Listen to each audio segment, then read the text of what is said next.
بسم اللہ الرحمن الرحیم نحمدہ ونصلی علی رسولہ الکریم۔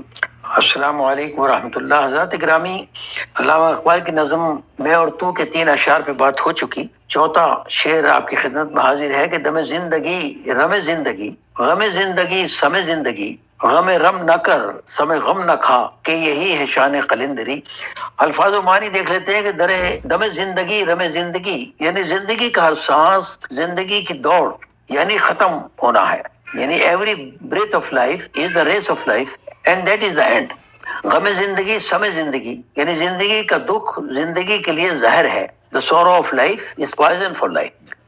اب لفظ ہے غم رم یعنی زندگی کی دوڑ کا دکھ، the sorrow of the race of life. اور شان قلندری سے مراد بے نیازی کی شان یعنی آبرو، یعنی دا glory of self lessons and the related owner with it.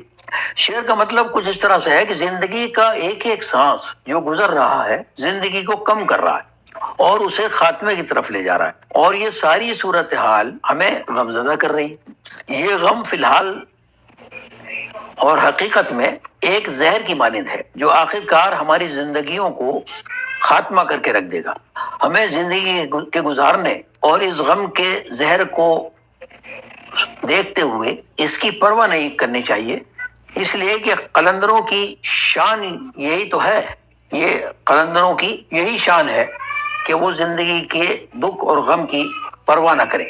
اگلا شعر ہے کہ تیری خاک میں ہے اگر شرر تو خیال فکر و غنا نہ کر، کہ جہاں میں نان شعیر پر ہے مدار قوت حیدری۔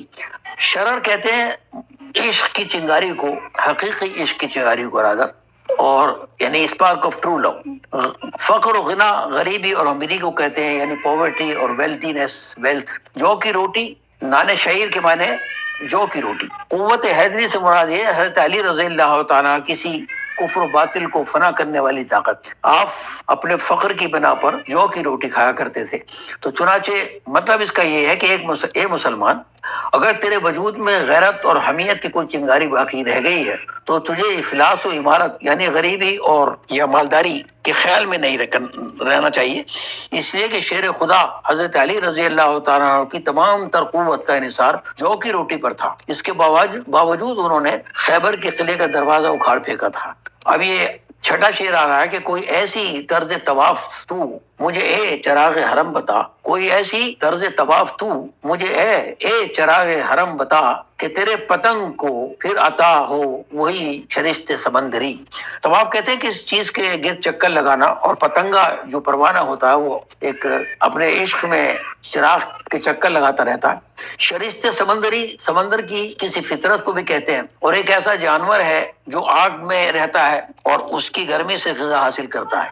تو کہتے ہیں کہ نیچر اور جو انسان کا جو لو کا نیچر ہے اس کی اس میں بات ہو رہی کہ لائف جو ہے وہ عشق کی گرمی میں عشق ترقی پاتا ہے۔ یہ اس کا مطلب ہے کہ اے چراغ حرم، مطلب یہ ہے کہ اے چراغ حرم، میں تیرے گرد طواف تو کر رہا ہوں، لیکن کوئی ایسا طریقہ بتا دے کہ میرے